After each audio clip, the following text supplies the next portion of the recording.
bonjour à tous.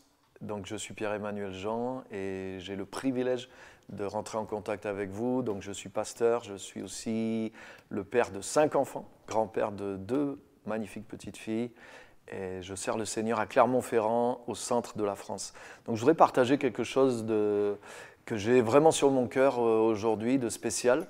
Et mon message, c'est pour atteindre les perdus, pour atteindre ceux qui ne connaissent pas Christ, qui est quelque chose qui est moteur pour l'Église de Jésus. C'est Reinhard Bonnke qui disait que l'Église qui ne cherche pas les perdus, elle est perdue elle-même. Et tous les théologiens, toutes les églises de tous les temps s'accordent pour dire que la grande mission de l'Église, elle est résumée dans Matthieu 28, 19, « Allez, faites de toutes les nations des disciples ». Donc je pense que là-dessus, il y a un consensus général dans l'Église.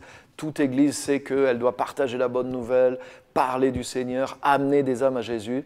Et je voudrais non pas rentrer dans quelque chose de déjà usé par tout le monde et défoncer des portes ouvertes, comme on dit, mais je voudrais sortir un peu des sentiers battus et je voudrais vous montrer qu'il y a une différence entre évangéliser et gagner quelqu'un à Jésus-Christ. Et ce que je voudrais motiver l'Église aujourd'hui et ceux qui me regardent, qui ont cette question à cœur et que tout chrétien devrait avoir à cœur, c'est comment, pas simplement évangéliser, mais comment gagner des âmes à Jésus-Christ. Pas juste devenir un évangéliste ou un évangélisateur, mais devenir un gagneur d'âmes. Lorsque Jésus a appelé l'apôtre Pierre, il lui a dit, rappelez-vous, il lui a dit « Désormais, tu seras pêcheur d'hommes ». Il ne lui a pas juste dit, tu seras celui qui va informer les gens et transmettre la nouvelle, tu ne seras pas facteur, mais tu seras pêcheur d'hommes. Donc, il fait référence dans son métier, hein, Pierre est pêcheur de poissons. Donc, Pierre sait très bien qu'il attrape les poissons. Il ne va pas juste dire aux poissons, ah oui, au fait, vous savez, il y a quelque chose de mieux, venez par ici. Non, Pierre attrapait réellement des poissons. Et le jour, en plus, où Jésus lui dit, tu seras pêcheur d'hommes, c'est le jour où Jésus lui offre surnaturellement la plus grande pêche de sa vie. Donc il y a un double message. Ça veut dire non seulement tu vas attraper des hommes, mais si tu le fais en suivant ce que je te dis, tu vas en attraper beaucoup. Et je voudrais vraiment, au travers de ce message, développer quelque chose qui a personnellement transformé ma vie. Et c'est acquérir le cœur d'un gagneur d'âme. Et c'est ça vraiment le cœur de mon message, c'est avoir le cœur d'un gagneur d'âme. Il y a les choses que nous savons dans la vie chrétienne, et il y a les choses que nous avons. Tous les chrétiens savent qu'il faut gagner des âmes à Jésus, mais pas tous les chrétiens ont un cœur qui est motivé et qui est tourné et qui a cette faculté, qui a à l'intérieur cette tendance, cette recherche qui bat réellement et qui vit pour gagner les âmes. Et au travers de quelques points, je voudrais vous amener vers cette expérience, vers ce changement de pas simplement savoir, mais d'avoir un cœur pour gagner les âmes. Vous êtes avec moi? Vous êtes prêts à suivre? Super. Donc on va lire ensemble un passage où on va voir ce qu'il y avait dans le cœur de Paul. Paul était vraiment un gagneur d'âme puissant et expérimenté. Je pense qu'on est d'accord avec ça. Il suffit de lire les actes ou les épîtres pour s'en rendre compte. Donc on va lire juste 4 versets qui vont servir de base dans 1 Corinthiens chapitre 9 et on va lire du verset 19 à 23 ensemble. Donc je vais vous lire dans la version en français courant, comme ça ira plus vite. Et on va lire ensemble ces quelques versets. C'est une petite blague que j'aime bien faire. Vous savez ce que c'est une Bible avec des baskets? C'est la Bible en français courant. Ouais, pas mal. Et c'est la Bible de l'évangéliste normalement aussi, hein, parce que c'est les chaussures du zèle de l'évangile. Paul dit ceci, « Je suis libre, je ne suis l'esclave de personne. Cependant, je me suis fait l'esclave de tous, afin d'en gagner le plus grand nombre possible au Christ. Lorsque j'ai affaire aux Juifs, je vis comme un Juif, afin de les gagner. Bien que je ne sois pas soumis à la loi de Moïse, je vis comme si je l'étais, lorsque j'ai affaire à ceux qui sont soumis à cette loi, afin de les gagner. De même, lorsque je suis avec ceux qui ignorent la loi de Moïse, je vis comme eux, sans tenir compte de cette loi, afin de les gagner. Cela ne veut pas dire que je suis indifférent à la loi de Dieu, car je suis soumis à la loi du Christ. Avec ceux qui sont faibles dans la foi, je vis comme si j'étais faible moi-même, afin de les gagner. Ainsi, je me fais tout à tous afin d'en sauver de toute manière quelques-uns. Je fais tout cela pour la bonne nouvelle afin d'avoir part au bien qu'elle promet. Vous savez sûrement que les coureurs dans le stade courent tous, mais qu'un seul remporte le prix. Courez donc de manière à remporter le prix. Donc là, ce qui me frappe dans ce que Paul dit, parce que juste quelques lignes avant, il dit « Malheur à moi si je n'annonce pas l'évangile ». Donc il parle d'annoncer l'évangile. Mais là, dans les versets qui suivent, il parle de gagner les gens.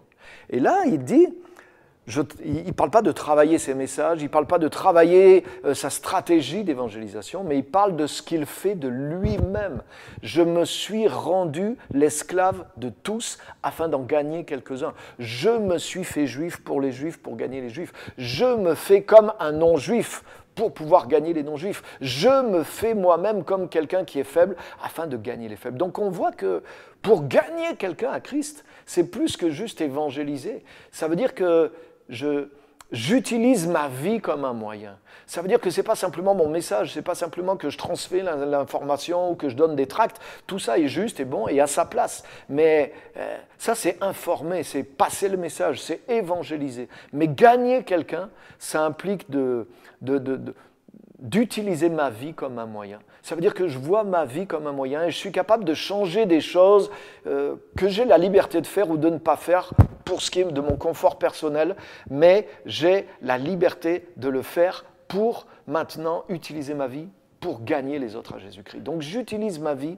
comme un moyen de toucher les autres pour Christ. Et Paul avait découvert ce secret et il utilisait ce secret. Donc je voudrais vous amener plus loin et je voudrais vous montrer quelques points que Paul utilisait et que nous ferions bien d'utiliser les uns les autres aujourd'hui, pas simplement pour évangéliser, mais pour aller plus loin et gagner réellement des personnes à Jésus-Christ. Donc voilà quelques points que j'ai retenus, pas simplement de ce texte, mais de l'expérience que j'ai aussi de chrétien, parce qu'en tant que chrétien, dès le début, on témoigne, on parle, on veut gagner des gens à Jésus, et en tant que pasteur, en tant que personne qui prêche aussi l'Évangile. Donc je voudrais vous donner quelques points. La première des choses qui est cruciale, je pense, c'est de se rendre responsable de gagner des âmes à Jésus-Christ. C'est-à-dire qu'aujourd'hui, il y a comme une dilution de cette responsabilité qui est remise à l'Église. C'est un petit peu comme ici en France, c'est facile de dépendre un petit peu du gouvernement, c'est facile un petit peu de dire « Ah mais hein, qu'est-ce que la société fait pour moi ou ne fait pas pour moi, pourquoi j'ai pas si ?» Des fois, on ne prend pas toute la responsabilité des choses, on attend qu'une institution vienne à notre secours parce que et c'est une bonne chose, hein, il y a beaucoup d'associations ou d'institutions qui nous aident. Et l'Église aussi est une institution divine, mais elle ne doit pas remplacer notre responsabilité individuelle de chrétiens de gagner des âmes à Jésus. L'apôtre Paul ne cherchait pas à gagner des âmes uniquement parce qu'il était apôtre ou évangéliste, mais c'était sa responsabilité de chrétien de gagner des âmes. Et quand il était en prison, par exemple, il écrit comment il a gagné Onésime, qui était un esclave, qui venait lui rendre des services de la part d'un ami. Donc il ne s'est pas contenté de prendre, je ne sais pas, la nourriture ou peut-être un peu d'argent qu'il venait lui apporter. Il a gagné son âme à Jésus. Il a vu la valeur de cette personne et il l'a gagné personnellement à Jésus. Il était en prison, il n'était pas en train de prêcher. Donc c'est quelque chose qui faisait partie de son ADN. Et tout chrétien devrait prendre la responsabilité d'acquérir dans son ADN cette passion pour gagner les âmes, et pas remettre cette responsabilité sur l'Église. Une des erreurs contre laquelle je me bats en tant que pasteur, et que j'ai du mal à arracher de la mentalité des chrétiens, c'est qu'il ne s'agit pas d'amener les gens à l'Église. Tous les gens ne se convertissent pas dans des églises. En réalité, moi j'aime l'Église, je sers l'Église, mais sans faire une mauvaise confession d'incrédulité, la majorité des gens de nos villes ne viendront jamais dans notre église. Moi, je vis dans une ville de 200, 300 000 personnes, même si j'ai des centaines de gens qui sont venus à l'église et on travaille pour ça. J'ai des nouveaux tous les dimanches, des gens donnent leur vie à Jésus dans mon église. J'en suis très, très, très heureux, mais je n'ai pas eu, depuis 15 ans, une petite partie même des 300 000 personnes qui vivent dans ma région. Ça veut dire que si on ne fait pas quelque chose de conscient et de systématique pour aller vers eux, ce n'est pas simplement l'Église qui sera le moyen suffisant de Dieu, en tout cas tel qu'elle est vécue, les cultes et faire venir les gens dans les réunions de l'Église, en tout cas, n'est pas le moyen par lequel on pourra toucher la population qui est autour de nous. Donc, il faut quelque chose de plus. Donc c'est pourquoi chaque enfant de Dieu doit vraiment prendre personnellement cette responsabilité. Bien sûr, c'est bon d'amener des gens à l'église, je ne suis pas contre, et Dieu va toucher les gens en les amenant à l'église. Des fois, c'est vrai, et c'est super de le faire, mais ce n'est pas ma seule responsabilité, parce que l'église, finalement, c'est tout le monde et c'est personne. Et je ne peux pas dire, ah, j'ai amené quelqu'un à l'église, et déjà même, beaucoup de chrétiens n'amènent pas des gens à l'église. Donc la responsabilité, et ma mission n'est pas d'amener les gens à l'église, mais c'est d'amener les gens à Jésus. Si vous avez suivi mon témoignage, mais moi je ne me suis pas converti dans une église. Je ne connaissais pas d'église. Et j'étais loin, très très loin de l'église, mais j'ai quelqu'un qui connaissait Jésus et qui m'a mis la soif de connaître Jésus et qui m'a aidé à trouver Jésus là où j'étais. Et j'ai fait des mois sans connaître d'église, j'étais hors contexte, mais j'ai rencontré vraiment Jésus d'une manière puissante et ma vie a changé. Donc en tant que chrétien, en tant que disciple de Jésus, je dois apprendre et développer ce cœur et ces qualités simples que le Saint-Esprit soupire après me donner. Jésus a dit, Matthieu 4, 19, à Pierre, « Je ferai de toi un pécheur d'hommes. Suis-moi et je ferai de toi un pécheur d'hommes. » Ça veut dire que Jésus s'engage, lui, pour sa part, dans la responsabilité de me former comme pas juste évangéliser, mais pour gagner les gens, pour pécher les gens. Donc si je veux suivre Jésus dans cette dimension et qu'il me forme pour devenir un gagneur d'âme, aucun doute, Jésus va assumer cette responsabilité si moi je suis prêt à assumer les miennes. Et assumer les miennes, c'est pas juste j'amène les gens à l'église, maintenant j'ai fait mon boulot. J'ai distribué des tracts, j'ai fait mon boulot. Tout ça a sa place, mais ce n'est pas suffisant. Je ne peux pas juste amener les gens à l'église, je dois les amener à Jésus. Et si, aussi bien sûr, amener quelqu'un à l'église peut faire partie d'amener les gens à Jésus, mais je peux amener des gens à l'église sans les amener à Jésus aussi. Et mon focus doit être d'amener les gens à Jésus-Christ. Pour ça, quelque chose doit être dans mon cœur. La première de ces choses, c'est je prends la responsabilité. Je ne laisse pas sa responsabilité aux professionnels ou à l'Église, mais moi-même, je décide de prendre cette responsabilité. Ça, c'est vraiment très, très, très important. La deuxième chose qui est fondamentale pour moi, c'est d'aimer les gens. Si on n'aime pas les gens qui sont perdus et qui sont loin de Dieu, on ne peut pas les gagner. On peut évangéliser des gens qu'on n'aime pas, mais on ne peut pas gagner des gens qu'on n'aime pas. C'est ce qui faisait la différence entre Jésus et les pharisiens. Quand Jésus s'est adressé aux pharisiens, il a dit « vous, pharisiens », c'est-à-dire hommes religieux, professionnels de la religion. Il dit « vous courez toute la terre pour faire un prosélyte, mais quand vous l'avez, ce prosélyte, ce nouveau, vous en faites un fils de l'enfer qui est 10 fois pire que vous. » Et Jésus, lui, ne se forçait pas. Les gens venaient dans sa présence. Les pécheurs fuyaient les hommes religieux parce qu'ils se sentaient jugés et condamnés. Les gens religieux n'aiment pas les pécheurs parce qu'ils ont un esprit de légalisme, un esprit de condamnation. Ils n'ont pas un esprit de compassion. Quand Jésus était avec les foules, Jésus avait compassion de la foule parce qu'ils étaient perdus. Le fait qu'ils soient perdus, ça répugnait pas Jésus. Si, en tant que chrétien, on est répugné par ceux qui sont perdus, qu'on les monte du doigt, qu'on les juge, « Ah, regardez ce qu'ils font dans le monde », mais c'est normal, ils sont pécheurs, comme nous étions. Donc c'est normal qu'un pécheur pratique des péchés, et des péchés, c'est pas beau à voir, mais notre but, c'est pas de mettre en évidence l'horreur des péchés du monde. On n'a pas le ministère de la condamnation, on a le ministère de la réconciliation. Et pour ça, il y a quelque chose, c'est pour ça que c'est important de ne pas simplement savoir, mais d'avoir ce cœur, et d'être devenu quelqu'un d'autre. Parce que là, on ne peut pas tricher.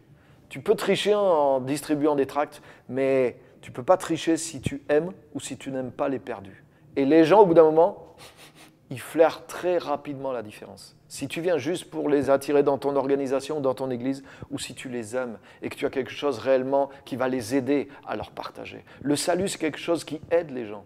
La guérison, c'est quelque chose qui aide les gens. L'évangile, c'est une bonne nouvelle pour celui qui est perdu. Jésus a même dit carrément que ceux qui sont qualifiés pour l'évangile, c'est les pécheurs. Il a dit, je ne suis pas venu pour les justes, je suis venu pour les pécheurs. Donc le ministère, le cœur, les dons, les miracles sont focalisés en direction des pécheurs parce que Dieu a tellement aimé le monde et le monde pécheur que Jésus-Christ a été envoyé dans le monde. Et nous devons refléter ça, pas simplement dans nos paroles, mais dans l'attitude que nous avons. Et c'est ce cœur-là qui a fait que Jésus a été envoyé sur terre. Cet même amour doit être à l'intérieur de nous pour qu'on puisse connecter avec les pécheurs, qu'on puisse les aimer avant même de leur prêcher l'évangile. Regarde dans les évangiles, Jésus guérissait les malades. Et quand les malades étaient guéris, Jésus ne leur disait pas « Hey, maintenant toi tu as été guéri, il faut que tu viennes aux réunions, il faut que tu écoutes l'évangile, il faut que tu suives mon groupe. » Non. Même sur 10 lépreux qui ont été guéris, un seul est revenu remercier. Jésus ne lui a pas dit « maintenant il faut que tu suives, il faut que tu te convertisses, il faut que tu fasses ci, il faut que tu fasses ça. » Et les 9 autres, Jésus n'a pas repris leur guérison. Donc Jésus avait un amour. Jésus montrait par des actes de bonté inconditionnelle quel était le cœur de Dieu envers les pécheurs. Et c'est ça qui brise réellement le cœur. Parce que la Bible dit, Romains 2,4, que c'est la bonté de Dieu qui nous pousse à la repentance. Et ce n'est pas d'avoir un esprit de jugement, de condamnation sur les gens qui les amènent à la repentance, contrairement à ce que beaucoup de chrétiens croient et pratiquent. Et beaucoup de chrétiens font fuir les pécheurs par leur mauvaise manière de les aborder et d'annoncer l'évangile. Et Jésus, lui, avait cette compassion naturelle. Et il se faisait tout à tous. Il ne vivait pas dans le péché, mais il vivait près des pécheurs. Les pharisiens étaient choqués. Jésus était l'ami des pécheurs. Et quand on voit Paul, dans le passage qu'on a lu tout à l'heure, 1 Corinthiens 9, Paul avait développé la même stratégie. Il a dit « Je me suis fait tout à tous ». Donc il dit « Je ne vis pas dans le péché, mais je vis comme si j'étais sans loi. Je m'approche d'eux. Je vais jusqu'à eux afin de pouvoir les gagner pour Jésus-Christ. » Et ça, c'est l'amour. L'amour nous permet de créer une relation, de créer un contact avec les personnes, de créer le terrain dans lequel on ne va pas simplement leur parler de Jésus, mais on va leur amener une solution pour leur vie, parce qu'on est touché par leur souffrance présente et leur souffrance à venir au-delà de la mort. Et Jésus avait cette compassion et cet amour. Donc ça, c'est quelque chose qui est fondamental. Des fois, notre message est juste, mais notre esprit sonne faux. Notre mentalité sonne faux. Et on dit aux gens, Dieu a tellement aimé le monde, mais on a un esprit de jugement et de condamnation. Des fois, certaines personnes, rien que sur leur apparence, on les regarde et on dit « Oh là là !» Ou on rentre chez eux « Oh là là, ils ont ceci, ils ont cela chez eux. » Mais Dieu ne nous envoie pas vers des gens qui ont déjà laissé leur vie passer. Donc on ne doit pas juger les gens par rapport à ce qu'ils ont. On doit les aimer par rapport à ce qu'ils sont aujourd'hui et créer une base sur laquelle Dieu va commencer à les toucher. Avoir cet amour inconditionnel envers eux. Ça, c'est tellement, tellement, tellement important. Donc, Jésus avait ces qualités, l'apôtre Paul avait ces qualités-là aussi. Souvent, ce qui se passe, c'est que le chrétien, il rentre en contact avec quelqu'un qui n'est pas chrétien et il veut le corriger. Dès qu'il est au courant que la personne fait ça, « Ah, mais tu dois te comporter comme si tu dois… » Et au lieu de toucher la personne avec l'évangile, on essaie de corriger ses comportements. Mais on oublie ce qu'est l'évangile. L'évangile, ce n'est pas de moraliser les gens. L'évangile, ce n'est pas d'améliorer les comportements des gens. L'évangile, c'est d'amener à une rencontre avec Jésus-Christ qui va transformer la vie des gens. C'est ce que j'appelle personnellement la parabole de l'os et du steak. Donc vous ne la trouverez pas dans la Bible. Celle-là, elle est dans mon enseignement. Et c'est tout simple. Si tu as un chien qui a un os et que tu veux lui faire lâcher son os, ce n'est pas en essayant de lui arracher l'os de la bouche que tu vas y arriver. C'est en lui proposant un steak. Et cette parabole, elle est née de mon expérience, parce que moi, c'est comme ça que Dieu m'a touché. J'avais plein de choses à changer dans ma vie, mais Dieu n'est jamais venu vers moi en me parlant « c'est pas bien ce que tu fais ». Dieu m'a mis des steaks devant moi, et j'ai perdu mes os.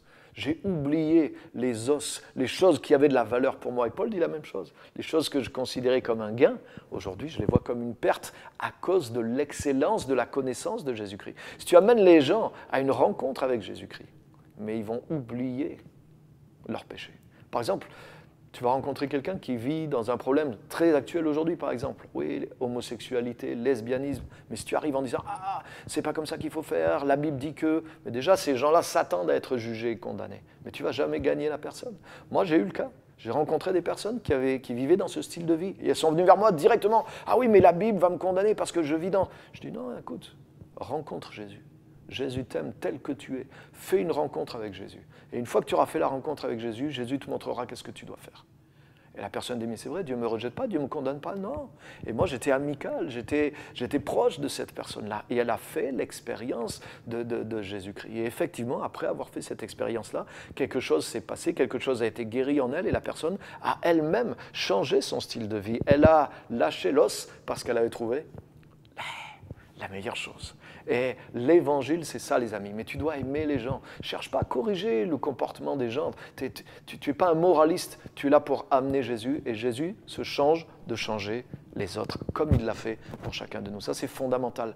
Aimer les gens est nécessaire. Et ça, tu dois trouver ça dans ton esprit. L'Esprit de Dieu a compassion des perdus. Il a compassion de moi aujourd'hui. Je vis par la grâce de Dieu. Et cette grâce qui fait que je peux fonctionner avec Dieu tous les jours, j'en ai besoin, et c'est cette même grâce que Dieu a, ce même amour que Dieu a pour ceux qui sont encore en dehors.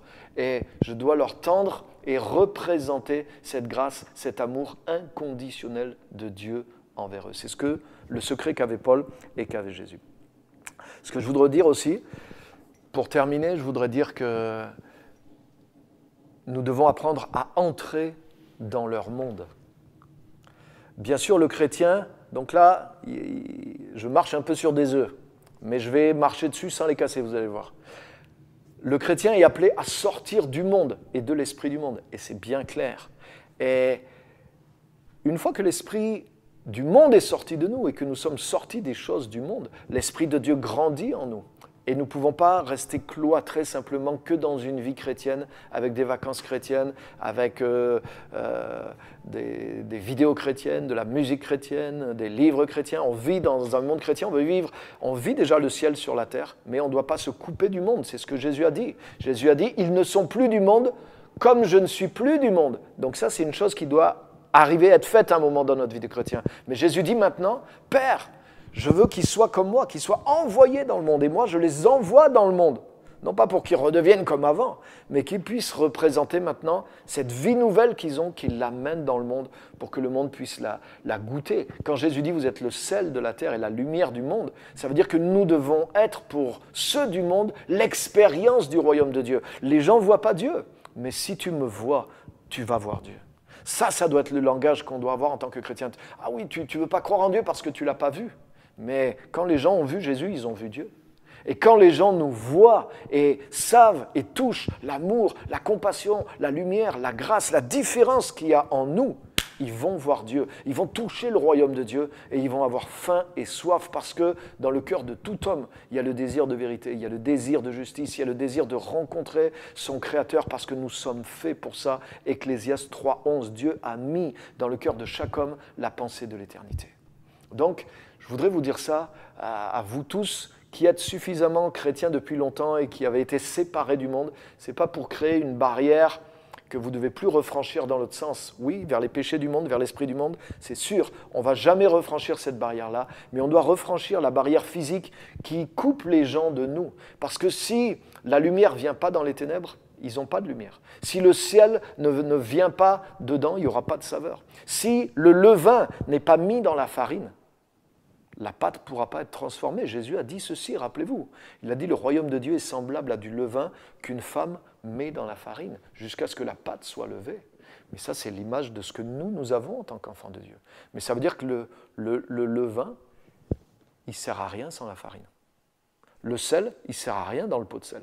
La lumière, elle sert à rien si déjà il y a de la lumière. Donc, ça veut dire quelque chose qui est lié même à notre identité. C'est maintenant que nous sommes réellement sel et lumière. C'est d'aller toucher, d'aller faire connaître le goût de ce que nous avons en nous dans le monde. Et Jean 17, c'est exactement ça. Ils ne sont plus du monde comme moi. Jésus nous rend comme lui, mais pour qu'on puisse faire comme lui. Maintenant qu'on est devenus différents, mais on doit se rapprocher de ceux qui sont loin pour qu'ils aient le goût, l'expérience de cette différence, et qui ne va pas être une expérience de condamnation pour eux, mais qui va être une passerelle pour eux, pour leur dire hey, « tu peux devenir comme moi, tu peux vivre ce que je vis, tu peux goûter ce que j'ai, et je veux mettre ça à ta disposition, et je vais t'accompagner pour que tu puisses faire les pas qui vont t'amener vers ce royaume que j'amène jusqu'à toi. » Et c'est ce que je dis souvent, et je termine avec ça, c'est que pour amener les gens à Jésus, il nous faut être capable d'amener Jésus aux gens. Pas juste la parole de Jésus, pas juste le standard de la vie chrétienne. en voulant corriger les gens qui n'ont pas ce standard. Non, non, non. Je dois amener la nature de Jésus aux gens. Tout le monde aime Jésus. Les gens ont des préjugés sur Jésus. Mais si tu ne dis pas que c'est Jésus, mais que tu manifestes sa nature, tout le monde va aimer. Tout le monde veut être aimé. Tout le monde veut être valorisé. Et si tu sais valoriser les gens, même les gens qui sont pécheurs, qui ont... Jésus valorisait les pécheurs. Jésus aimait les pécheurs. Et il a manifesté ce qu'il y avait dans le cœur de Dieu pour eux. Et il leur a présenté que Dieu ne les rejetait pas et qu'il y avait un pont, qu'il y avait une autre vie possible pour eux aussi. Et toi et moi, nous sommes ambassadeurs, représentants, témoins de ces choses-là. Ça veut dire que nous sommes capables de les manifester. Je ne viens pas simplement amener les gens à Jésus, je vais les amener à Jésus, mais pour les amener à Jésus, je leur amène Jésus, je leur démontre Jésus, je leur fais goûter Jésus, pas simplement en parole, mais par mon attitude, par mes gestes, par mon amour, par mes prières. Ils vont ressentir quelque chose, ils vont vivre quelque chose. Et je suis là pour être... Jésus était l'expression visible du Dieu invisible. Et quand Jésus a dit « vous êtes mes témoins », ça ne veut pas dire qu'on doit juste raconter une histoire passée. Ça veut dire qu'on doit être capable de manifester une réalité présente. Et c'est ça qui touche les gens. Et je dois aimer les gens pour leur faire goûter, pour leur faire vivre l'expérience du royaume des cieux là où ils sont. Ça, c'est la différence. Et pour ça, j'ai besoin de devenir comme Jésus, pour pouvoir amener et devenir l'odeur, le goût de Jésus jusque vers des pécheurs. Et je vis intentionnellement pour présenter ce Jésus-Christ, pour faire expérimenter ces choses-là à ceux qui sont loin de lui. C'est ce que Paul disait, je me suis fait le serviteur de ceux qui sont perdus, afin d'en gagner quelques-uns à Jésus-Christ. Donc, c'est intentionnellement que j'ai bâti ma vie chrétienne et que je bâtis ma manière de vivre pour aller dans leur monde. Je ne veux pas simplement limiter mon évangélisation, à les faire rentrer dans l'Église, c'est-à-dire faire venir les pécheurs dans mon monde. C'est à moi d'aller vers leur monde, parce que tous ne viendront jamais dans notre petit monde à nous, qui est ce que nous appelons l'Église. Donc voilà ce que je voulais vous encourager les uns les autres, que Dieu vous bénisse. Devenez comme Christ et amenez Christ dans le monde, afin d'amener des gens vous-même à Jésus-Christ. Et le Saint-Esprit va te fortifier et te rendre capable pour ça. J'en suis sûr, si tu te détermines à aller dans cette voie. Que Dieu te bénisse. Merci beaucoup.